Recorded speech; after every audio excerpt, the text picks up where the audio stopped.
এতিয়ালৈকে আমি ক'ব পাৰোঁ যে গৌৰৱ গগৈৰ অলপ স্থিতিটো ভাল। ভূপেন বৰাই বিপৰীয়াত খুব বেছি টাফ ফাইট এটা সন্মুখীন হ'ব। বিজেপিৰ আমি সৰ্বমুঠ আসন যদি কওঁ আগতকৈ অলপ বাঢ়িব। ৰাজ্যৰ বিভিন্ন প্ৰান্তত প্ৰতিগৰাকী প্ৰাৰ্থীয়ে ইতিমধ্যে নিৰ্বাচনী কুচকাৱাজ আৰম্ভ কৰিছে আৰু আজিৰ দিনটোত নিৰ্বাচনী প্ৰচাৰ অভিযান অন্ত পৰিব 5 বজাৰ লগে লগেই আৰু অসমৰ বিভিন্ন প্ৰান্তত এগৰাকী ব্যক্তিয়ে ইতিমধ্যে 126টা সমষ্টিত তেখেতে গৈছে। তেখেতে পৰ্যবেক্ষণ কৰিছে কোনটো সমষ্টিত এইবাৰ কেনেকুৱা হ'ব। প্ৰতিটো সমষ্টিত তেখেতে গৈ স্থানীয় যিসকল লোক সেই লোকসকলৰ লগত তেখেতে কথা পাতিছে। তেখেতে ইয়াৰ পূৰ্বেও 2016 বা ইয়াৰ আগৰ যিসমূহ নিৰ্বাচন বিধানসভা নিৰ্বাচনেই হওক বা লোকসভা নিৰ্বাচনত আমি দেখিবলৈ পাইছিলোঁ যে তেখেতে প্ৰেডিকশ্যন দিছিল আৰু তেখেতৰ যি প্ৰেডিকশ্যন এই 2026 বিধানসভা নিৰ্বাচনত কেনেকুৱা হ'ব। অসমৰ বিভিন্ন প্ৰান্তৰ পৰা আহি আজিৰ দিনটোত তেখেত গুৱাহাটীত আহি উপস্থিত হৈছে আৰু তেখেত হৈছে যাদু সম্ৰাট বিক্ৰম। এই মুহূৰ্তত মই তেখেতৰ লগত আছোঁ আৰু আজিৰ দিনটোত মই কেইবাটাও তেখেতক প্ৰশ্ন কৰিম বা এই বৰ্তমান সময়ত সাম্প্ৰতিক সময়ত কোনটো সমষ্টিত কেনেকুৱা সম্ভাৱ্য যোৰহাট বিধানসভা সমষ্টিটোত কেনেকুৱা হ'ব, সমান্তৰালকৈ দিছপুৰ বিধানসভা সমষ্টিকে ধৰি অসমৰ কোনটো সমষ্টিত কেনেকুৱা হ'ব সকলো কথা পাতিবলৈ চেষ্টা কৰিম। মই পোনপটীয়াভাৱে তেখেতৰ কাষলৈ আহিছোঁ। দাদা, মই আপোনাৰ কাষলৈ আহিছোঁ। অসমৰ 126টা বিধানসভা সমষ্টিত আপুনি কোৱাৰ অনুসৰি আপুনি গৈছে, কেনেকুৱা দেখিছে বা কি হ'ব এইবাৰ? এইবাৰ কিছু সমষ্টিত খুব ইণ্টাৰেষ্টিং হ'ব গৈ আছে। আমি যেনেকৈ কিছুমান জেগাত আমি অলৰেডি এটা আভাস পাওঁ, তাতে ফিল্ড ভিজিট যেতিয়া কৰোঁ আমি মানুহৰ পৰা মত ল'বলৈ চেষ্টা কৰোঁ। কিন্তু এইবাৰ খুবেই ইণ্টাৰেষ্টিং হ'ব। বিশেষ কেইটামান সমষ্টি খুব টাফ ফাইট হোৱা বুলি আমি ক'ব পাৰি। ইয়াৰ পূৰ্বে আমি দেখিছিলোঁ বিধানসভাই হওক বা লোকসভা নিৰ্বাচনত আপুনি প্ৰেডিকশ্যন দিছিল। এইবাৰ আপুনি এতিয়ালৈকে প্ৰেডিকশ্যন দিয়া নাই। হয়তো প্ৰথমবাৰৰ বাবে আপুনি NKTVত আপুনি অৱগত কৰিব কোনটো সমষ্টি এইবাৰ কেনেকুৱা হ'ব। যোৰহাট বিধানসভা সমষ্টি, দিছপুৰ বিধানসভা সমষ্টি হওক বা এই যিকেইটা চৰ্চাত আছে এইকেইটা সমষ্টি কেনেকুৱা হ'ব বা বাকী সমষ্টিৰ কথাও অকণমান আপুনি যদি কয়। মই প্ৰায়বোৰ সমষ্টি ঘূৰিছোঁ, 2-এটা সমষ্টি এতিয়াও ঘূৰিব বাকী আছে। তথাপিও আজিৰ প্ৰেক্ষাপটত আমি এতিয়াও ভোটদান হোৱা নাই। যেতিয়ালৈকে মতদান নহয় কিমান পলিং পাৰ্চেণ্টেজ আছে সেইখিনিও বহু গুৰুত্বপূৰ্ণ হয়। সেয়েহে সেই পেটাৰ্ণটোৰ পিছতহে আমি এটা নিৰ্ণায়ক স্থিতিত আহিব পাৰোঁ। এটা আমি কোন জয় হ'ব কোন পৰাজয় হ'ব, কাৰণ ভোটিং পেটাৰ্ণটোৰ ওপৰত শেষ হাঁহি কোন মাৰিব সেইটো আমি চাব পাৰোঁ। কিন্তু এতিয়ালৈকে আমি যিবোৰ বিশেষ সমষ্টি আমি দেখি আহিছোঁ সেইসমূহ সমষ্টিত এতিয়া আমি বিপৰীয়াত আমি ভূপেন বৰা ডাঙৰীয়াৰ অলপ অগ্ৰগতি আমি দেখি আহিছোঁ। ফিল্ড ভিজিটত আমি দেখিছোঁ, যদিও এতিয়া স্পষ্টভাৱে মই ক'ব নোৱাৰোঁ কাৰণ এইটো একদম অফিচিয়েলি আমাৰ যি প্ৰেডিকশ্যনৰ ডাটা নহয়। কিন্তু এতিয়ালৈকে আমি ক'ব পাৰোঁ যে ভূপেন বৰাই বিপৰীয়াত খুব বেছি টাফ ফাইট এটা সন্মুখীন হ'ব। কাৰণ শেষ মুহূৰ্তত যিহেতুকে তেওঁৰ দল সলনি হৈছে, তেওঁৰ যি মানুহ আছিলে, যিসকল কাৰ্যকৰ্তা আছে তেওঁলোকৰ ভিতৰত এটা বিভ্ৰান্তি দেখা গৈছে আৰু সেইমতেও নাৰায়ণ ৰাম ভূঞা, তেখেতক নাৰায়ণ ভূঞা বুলিও কয়, তেখেতৰো খুব ষ্ট্ৰং এটা হোল্ড এটা আছে ফিল্ডত দেখা গৈছে। চ' সেইখন ইণ্টাৰেষ্টিং হ'ব। তথাপিও আমি ক'ব পাৰোঁ যে বিপৰীয়াত বৰ্তমানলৈকে ভূপেন বৰা অলপ অগ্ৰগতি পাই আছে। যোৰহাটত খুব ইণ্টাৰেষ্টিং হ'ব। এতিয়ালৈকে আমি ক'ব পাৰোঁ যে গৌৰৱ গগৈৰ অলপ স্থিতিটো ভাল। তেখেতৰ স্থিতিটো মানে মানুহৰ পাব্লিকৰ অলপ সমৰ্থন যোৰহাটবাসীয়ে আদায় কৰিবলৈ বা যোৰহাটবাসীৰ পৰা আদায় কৰিবলৈ তেওঁ সক্ষম হৈছে। তো যদিও মতদান যিহেতুকে হোৱা নাই, পৰহি মতদান হোৱাৰ পিছত আমি ফাইনেল এটা আউটলুক এটা পাম। কিন্তু বৰ্তমানলৈকে তেওঁৰ যোৰহাটৰ পৰা তেওঁ অগ্ৰগতি পোৱা বুলি আমি ধৰিব পাৰোঁ। ৰঙা নদীটো আপুনি কৈছিলে মোক। ৰঙা নদী খুব এটা টাফ ফাইট হ'ব গৈ আছে। যিগৰাকী বিজেপি ভাৰতীয় জনতা পাৰ্টী, তেওঁ যদিও জনপ্ৰিয়তাৰ ক্ষেত্ৰত ছ'চিয়েল মিডিয়াত খুব জনপ্ৰিয় হৈ আছে, তেওঁৰ চৰ্চা হৈ আছে, খুব এটা এনকাৰেজিং হৈছে, ইউথ হিচাপে আহিছে। তেওঁৰ প্ৰতিদ্বন্দ্বী যিগৰাকী আছে তেওঁ খুব ধনবল হওক বা যি হওক তেওঁ খুব আগবাঢ়ি থকাৰ হিচাপত, সেই হিচাপে তেওঁৰ হোল্ডটো বাঢ়ি গৈ আছে দিনক দিনে। চ' সেই ৰঙা নদীত আমি এটা টাফ ফাইট আমি দেখিব পাৰিম। কিন্তু মোৰ বোধেৰে বিজেপিৰ প্ৰাৰ্থীগৰাকী অলপ শেষ মুহূৰ্তত আগুৱাই যোৱাৰ সম্ভাৱনা আছে তাতে। অসমৰ কেইবাটা 126টা সমষ্টিৰ গৈছোঁ বুলি আপুনি মোক উল্লেখ কৰিছে সামাজিক মাধ্যমতো আপুনি বিভিন্ন ব্যক্তিৰ লগত যোৱা আপুনি সামাজিক মাধ্যমতো আপোনাৰ একাউণ্টৰ যোগেদি ফটো দিছে দিছপুৰ সমষ্টি কেনেকুৱা হ'ব বা গুৱাহাটী সমষ্টি কেইটা বা অসমৰ এইবাৰ অসমত বিজেপি কিমান আসন পাব আপোনাৰ দৃষ্টিত কংগ্ৰেছে কিমান আসন পাব বাকীসকলেও কিমান বিজেপিৰ আমি সৰ্বমুঠ আসন যদি কওঁ আগতকৈ অলপ বাঢ়িব বিজেপিৰ এইবাৰ বেয়া নহয় প্ৰায় আগৰবাৰতকৈ বিজেপিৰ মানে NDAৰ যিটো মিত্ৰজোঁটৰ যিটো আছে তাত তেওঁলোকে আসন অলপ বেছি পাব কংগ্ৰেছৰ 2-এখন আসন হয়তো তেওঁলোকে হেৰুৱাব পাৰে এইখিনিতে মই উল্লেখ কৰিব বিচাৰিছোঁ যে বিজেপিৰো 2-এখন বিশেষ আসন হয়তো এইবাৰ নাথাকিব পাৰে কিন্তু তথাপিও অভাৰঅল বিজেপিৰ এটা ভাল স্থিতি এটা দেখা পোৱা গৈছে ৰাইজৰ দল হওক জাতীয় পৰিষদ হওক তেওঁলোকেও মানে খুব ভালকৈ এইবাৰ লাগি আছে খুব সুন্দৰকৈ লাগিছে 2-এটা জেগাত যেনেকৈ বিশেষকৈ সভাপতি লুৰিণজ্যোতি গগৈ ডাঙৰীয়াৰ যিটো তেওঁৰ ভালে পজিশ্যন বেয়া নহয় মানুহে এটা আণ্ডাৰ কাৰেণ্ট তাতে দেখা পোৱা গৈছে আমি ভালেখিনি সময় আমি খোৱাং ডিষ্ট্ৰিক্টত আছোঁ আমি 2টা দিন আমি খোৱাং ডিষ্ট্ৰিক্টত দিছোঁ কাৰণ আমি প্ৰপাৰ এটা যাতে সমীক্ষাত আমি প্ৰপাৰ বস্তুটো পাব পাৰোঁ সেইকাৰণে খোৱাং সমষ্টিত আমাৰ আটাইতকৈ বেছি সময় লাগিছিলে আৰু সভাপতিৰ লগতো আমি গৈছোঁ দেখিছোঁ কাৰণ গোটেই বস্তুটো এটা ভালকৈ চাব চক্ৰধৰ গগৈ ডাঙৰীয়া যিহেতুকে 10 বছৰ আছে ৰাস্তা পদূলিৰ কথা অলপ তাতে শোচনীয় আমিও দেখিছোঁ আমাৰো গাড়ী 2-এবাৰ বেয়া হৈছে তাতে মানে সেয়েহে আমি ক'ব পাৰি যে লুৰিণজ্যোতি গগৈ বৰ্তমানলৈকে আগবাঢ়ি আছে মানুহৰ সমাদৰ পাইছে মৰম পাইছে আৰু মানুহৰ মাজত সোমাব পাৰিছে সেইটো ভোটলৈ কিমান কনভাৰ্ট হয় সেইটো আমি 9 তাৰিখেহে গম পাব পাৰিম দিছপুৰ সমষ্টি বা এগৰাকী আপুনিও গুৱাহাটীতে আছে বছৰ ধৰি আপুনি দেখিছে যে সামাজিক মাধ্যমত গুৱাহাটীৰ এগৰাকী জেনজি প্ৰাৰ্থী কুংকি চৌধুৰী হওক বা দিছপুৰ সমষ্টি বা এই গুৱাহাটী ডিমৰীয়া সমষ্টি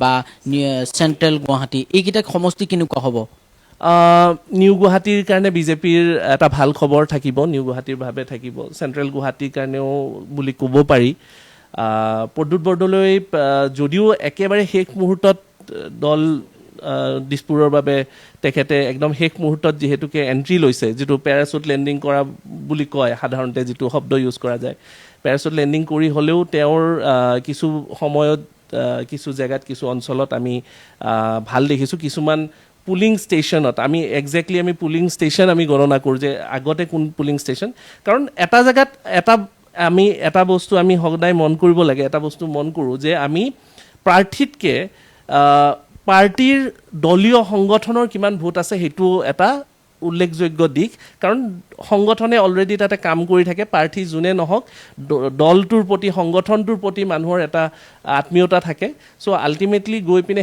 সেইখিনিয়ে মেটাৰ কৰে সেইটো 70 to 80% মেটাৰ কৰে যে কোন দলত তেওঁলোকে ভোটদান কৰিব বা কোন দলৰ লগত জড়িত প্ৰাৰ্থীটো 30% আমি ধৰিব পাৰোঁ খুব বেছিৰো বেছি যদিহে সেই প্ৰাৰ্থীজন মানে অলপ হেৰি নহয় ঠিক তেনেকৈ সাংগঠনিক যিটো ভেটি বিজেপিৰ এই 3টা সমষ্টি মানে গুৱাহাটী চেণ্ট্ৰেল হওক গুৱাহাটী নিউ গুৱাহাটী হওক দিছপুৰ সমষ্টি হওক জালুকবাৰী সমষ্টি হওক ইয়াৰ আশে পাশে যিখিনি অঞ্চল হওক খুব ষ্ট্ৰং হৈ উঠিছে কাৰণ ইয়াতেই মূল কুচকাৱাজখিনি চলে সেইকাৰণে মীৰা বৰঠাকুৰে এটা ডাঙৰ ফাইট দিব আৰু তেখেতে বহুখিনি আগবাঢ়িছে ভাল হৈছে জয়ন্ত দাসৰো বেয়া নহয় তেওঁ খুব বেছি আগবাঢ়িছে সমৰ্থন লাষ্ট মোমেণ্টত মই যদিও ইয়াতে যোৱা 10 দিন নাই শেহতীয়া ছবি আজি চাবলৈ মই চেষ্টা কৰিম আজি মই গুৱাহাটী আৰু গুৱাহাটীৰ ওচৰৰ এইখিনি ঘূৰিম তেওঁ শেহতীয়াকৈ যিখিনি খবৰ পাইছোঁ যিখিনি ইনপুট পাইছোঁ তেওঁৰ স্থিতি অলপ ভাল হৈ আছে আগতকৈ সবল হৈছে তেওঁক সমৰ্থন আদায় কৰিব পাৰিছে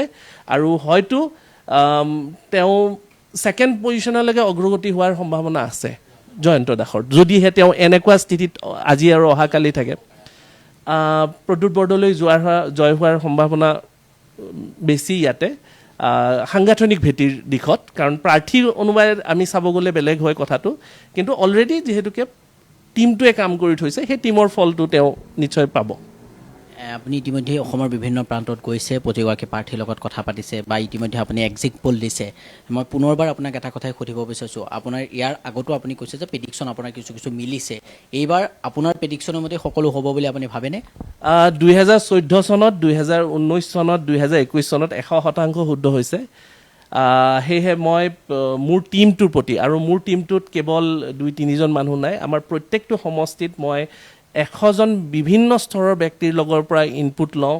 তেওঁ বুদ্ধিজীৱী হ'ব পাৰে, সৰু শ্ৰমজীৱী হ'ব পাৰে, মানে প্ৰত্যেকটো স্তৰৰ পৰা, ষ্টুডেণ্ট এজন হ'ব পাৰে, ইউথ হ'ব পাৰে, বয়সীয়াল ব্যক্তি এজন হ'ব পাৰে, সকলোৰ পৰা ল'বলৈ চেষ্টা কৰোঁ। আৰু সেইটোৱে হয়তো মেজিকেল প্ৰেডিকশ্যন, আমাৰ যি এই নতুন মেজিক আৰু যি জ্যোতিষশাস্ত্ৰ আৰু লগতে ফিল্ড ভিজিট, এই গোটেইখিনি সংমিশ্ৰণ কৰি যিটো এটা ডাটা কৰি আমি এনালাইচিছ কৰোঁ, সেইটোত একুৰেচি সেইটো কাৰণে হাই হয়। এইবাৰো মোৰ 100% নিশ্চিত যে এইবাৰ বহুখিনি চেলেঞ্জ আছে। সমষ্টি পুনৰ নিৰ্ধাৰণ নোহোৱাৰ পিছত আমাৰ কোনো ৰেফাৰেঞ্চ পইণ্ট নাই, এইবাৰ কাৰণে আমাৰ কাৰণে একদম ফ্ৰেছ বুক। আৰু দ্বিতীয়তে এটা পৰ্যায়ত যেতিয়া ভোটগ্ৰহণ হৈছে, আমাৰ সময় আটাইতকৈ কাটৰ হৈ পৰিছে, সময় আমি পোৱা নাই। যোৱাবাৰ আমি 3টা ফেজত হ'লে আমি ফাৰ্ষ্ট ফেজ, ছেকেণ্ড ফেজ কৰাৰ পিছত আমি সময় পাওঁ টেকনিকেলি, কিন্তু এইবাৰ আমি বহু জেগাত আমি যিটো সময় দিব লাগে সেইটো সময় দিব পৰা নাই, বা এতিয়াও আমাৰ বহুখিনি সমষ্টি বাকী ৰৈ গৈছে। আমাৰ হাতত মাত্ৰ 2টা দিন আছে আৰু ভোটগ্ৰহণ হোৱাৰ পিছতো আমাৰ এই যাত্ৰা থাকিব। কিন্তু মই একেবাৰে আশাবাদী যে এইবাৰো আমি কোনো ব্যতিক্ৰম নহওঁ, 100% শুদ্ধ, সঠিক আৰু স্পষ্ট যিখন প্ৰেডিকশ্যন, মেজিকেল প্ৰেডিকশ্যন আমি আগবঢ়াম বুলি আশা ৰাখিছোঁ। আপোনাৰ দৃষ্টিত বা আপোনাৰ প্ৰেডিকশ্যনে এই নিৰ্বাচন ফলাফল ঘোষণা হোৱাৰ পাছত চৰকাৰ কোনে গঠন কৰিব? চৰকাৰ বিজেপিৰ দিশেই চৰকাৰ গঠন হ'ব, সেইটো মানে সেইটো স্পষ্ট হৈ পৰিছে যিখিনি মই ঘূৰি আহিছোঁ বৰ্তমানলৈকে। আৰু বিজেপিৰ ফালে এতিয়া চৰকাৰ গঠন হোৱাৰ যি জনমত আছে সেইটো আটাইতকৈ বেছি প্ৰবল দেখা গৈছে। জেনজি এইবাৰ আমি দেখিবলৈ পাইছোঁ, বিশেষকৈ এটা শব্দ জেনজি, আপুনি নিজেও শুনিছে। এই যি জেনজিৰ যিসকল প্ৰাৰ্থী, ডক্টৰ জ্ঞানশ্ৰী বৰাই হওক মৰিয়নি, গুৱাহাটীৰ কুংকি চৌধুৰীয়ে হওক বা মিত্ৰজোঁটেও এইবাৰ বহু কম বয়সীয়া, তেওঁলোকে নতুন প্ৰজন্মক অগ্ৰাধিকাৰ দিছে। সেই নতুন প্ৰজন্মসকলে কেনেকুৱা হ'ব তেওঁলোকৰ অকণমান চমুকৈ যদি কৈ দিয়ে? জেনজিসকললৈ প্ৰথমটো শুভেচ্ছা, তেওঁলোকে আহিছে পলিটিক্সত ভৰি দিছে, সেইটোৰ কাৰণে তেওঁলোকক আমি শুভেচ্ছা আগবঢ়াইছোঁ। তেওঁলোকে খুব ভাল বৰ্তমানলৈকে ফাইট দিছে, যুঁজ দিছে, ছ'চিয়েল মিডিয়াত তেওঁলোকৰ হোলটো খুব ভাল হৈছে। আৰু এনেকেই যদি আমি জেনজিসকলক এই ফিল্ডটোত পাওঁ, নিশ্চয় ইয়াৰ সলনি হ'ব, ইয়াৰ মানদণ্ড সলনি হ'ব। কাৰণ জেনজি মানে হ'ল এনাৰ্জি, জেনজি মানে হ'ল এনাৰ্জেটিক এটা শব্দ আৰু খুব উৰ্জা থকা শব্দ এটি। চ' জেনজি সকলোকে মই শুভেচ্ছা আগবঢ়াইছোঁ। তেওঁলোকে যি ধৰণে আহিছে, কিন্তু ইয়াৰ পিছতো তেওঁলোকে ছাষ্টেইন কৰি থাকিব লাগিব। জয় পৰাজয়টো ডাঙৰ কথা নহয়, জেনজিসকল এই ফিল্ডটোত, এই পলিটিক্সত তেওঁলোকে আগমনটোৱে ডাঙৰ কথা। সেইটো হোৱাৰ লগে লগে সেইটোৰ কাৰণে আমি এটা সুখী বা ভাল দিশ হিচাপে আমি গণনা কৰোঁ। সামৰিম, মই চমুকৈ আপোনাক চমুকৈ ক'লে মোৰো সুবিধা হ'ব, সময় কম। মই আপোনাক এটা কথা সুধিব বিচাৰিছোঁ, উজনি অসম আৰু নামনি অসম বা মধ্য অসমত বিজেপিয়ে কিমান পাব, কংগ্ৰেছে কিমান পাব? আপোনাৰ দৃষ্টিত আসন কিমান পাব? আসন এতিয়া একজেক্টলি আসনখন ক'ব কাৰণে মোৰ অলপ বৰ্তমান সময়ত স্থিতি নহ'ব, কাৰণ মতদান হোৱা নাই আৰু একজেক্ট ফাইনেল ৰিপৰ্ট এতিয়ালৈকে অহা নাই। সেইখিনি অহাৰ পিছত আমি ফাইনেল ৰিপৰ্ট যাম। তথাপিও প্ৰত্যেকটো ঠাইত উজনি অসম, মধ্য অসম আৰু নামনি অসমত উজনি অসমৰ বিজেপিৰ ভাল, মধ্য অসমতো বিজেপিৰ ভাল। নামনি অসমৰ ফালে বা আনবোৰ যে এলেকাত বিজেপিৰ 2-এটা মানে চিট তেওঁলোকে হেৰুৱাব আৰু সেইপিনে কম আসন হয়তো আহিব পাৰে। কিন্তু তথাপিও এই 3টা ঠাইত ভাল অভাৰঅল ভাল, মানে আমি যদি ছেপাৰেট নকৰোঁ, বিজেপিৰ ভাল, অভাৰঅল বিজেপিৰ বেয়া নহয়। জুবিন গাৰ্গৰ ইছ্যুৱে হয়তো চাগে ক'তো প্ৰভাৱ নেপেলাব আপোনাৰ দৃষ্টিত, নেপেলাব? মই জুবিনদাৰ কথাটো মই পলিটিক্সৰ লগত মই পাৰ্চনেলি আনিব একেবাৰে নিবিচাৰোঁ, কাৰণ এইটো ননাই ভাল, আমিও কথা নপতা ভাল। আৰু কোনো পলিটিকেল পাৰ্টীয়ে জুবিনদা এটা টোটেলি সত্তা এটা, সেই সত্তাটোক আমি সন্মান জনাই পলিটিক্সৰ পৰা আমি টোটেলি বিৰত ৰাখিবলৈ মই বিচাৰিম। আৰু এটা কথা মই সামৰিম, আপোনাৰ পৰা বিদায় ল'ম। এইবাৰ আপুনি গোটেই অসম ঘূৰিছে, কিমানগৰাকী প্ৰাৰ্থীৰ লগত আপুনি কথা পাতিছে, বা এইবাৰ আপুনি ৰাজহুৱাভাৱে কেতিয়া ক'ব গোটেই কথাখিনি? আমি প্ৰায়বোৰ প্ৰাৰ্থীৰ লগত ঘূৰিব চেষ্টা কৰিছোঁ, প্ৰত্যেকটো দলৰ প্ৰাৰ্থীৰ লগত, নিৰ্দলীয়সকলৰ লগত, প্ৰত্যেকজনৰ লগত আমি টেলিফোনিক হওক, গৈ সাক্ষাৎ কৰা হওক, গোটেইখিনি কৰিলোঁ। এইবাৰ খালি আমাৰ এটা অসুবিধা আছে, ইলেকশ্যন কমিশ্যনৰ পৰা এটা নিৰ্দেশনা আহিছে যে মানে 9 তাৰিখ ৰাতিপুৱা 6 বজাৰ পৰা 29 তাৰিখ সন্ধিয়া 6 বজালৈকে কোনো ধৰণৰ এক্সিট পোল, অপিনিয়ন পোল বা কোনো ধৰণৰ সমীক্ষা দিব নোৱাৰে, কোনো দিব নোৱাৰে। সেইকাৰণে আমি আমাৰ ৰেষ্ট্ৰিক্টেড আছে। 29 তাৰিখৰ পিছতে আমি ভাল দিন এটাত চাই আমি ঘোষণা আৰম্ভ কৰিম। আমাৰ এইবাৰ দাদা আৰু এটা কথা মই আপোনাক সুধিছোঁ, এইবাৰ কিমানমান ভোট পলিং হোৱাৰ সম্ভাৱনা আছে অসমত? এইবাৰ পলিং পাৰ্চেণ্টেজ খুব ভাল হ'ব। যিখিনি দেখি আহিছোঁ, বতৰে একো অসুবিধা নিদিলে আমি প্ৰায়বোৰ জেগাত 80 পৰা 90% পলিং আমি দেখিছোঁ প্ৰায়বোৰ। ধন্যবাদ জনাইছোঁ। আৰু সেয়া আছিল যাদু সম্ৰাট ব্ৰিকম। আৰু ইতিমধ্যেই তেখেতে ইয়াৰ পূৰ্বেও তেখেতে 2016 বা ইয়াৰ আগৰ বিধানসভা নিৰ্বাচনেই হওক বা আগৰ নিৰ্বাচনসমূহত আমি দেখিবলৈ পাইছোঁ যে তেখেতে প্ৰেডিকশ্যন দিয়ে। কিছু নিৰ্বাচন আয়োগৰ কিছু নিয়মাৱলীৰ কাৰণে এইবাৰ তেখেতে দিব পৰা নাই। আৰু প্ৰথমবাৰৰ বাবে NKTVৰ কেমেৰাৰ সন্মুখত তেখেতে অসমৰ কোনটো সমষ্টিত কেনেকুৱা হ'ব, উজনি অসমত, উজনি অসম, মধ্য অসম বা নামনি অসমত বিজেপি বা বিৰোধীৰ কেনেকুৱা হ'ব, সকলো কথা অৱগত কৰিছে। ভিডিঅ' জাৰ্নেলিষ্ট ধনজিৎ দাসৰ সৈতে মই কল্পজিৎ শইকীয়া, NKTV।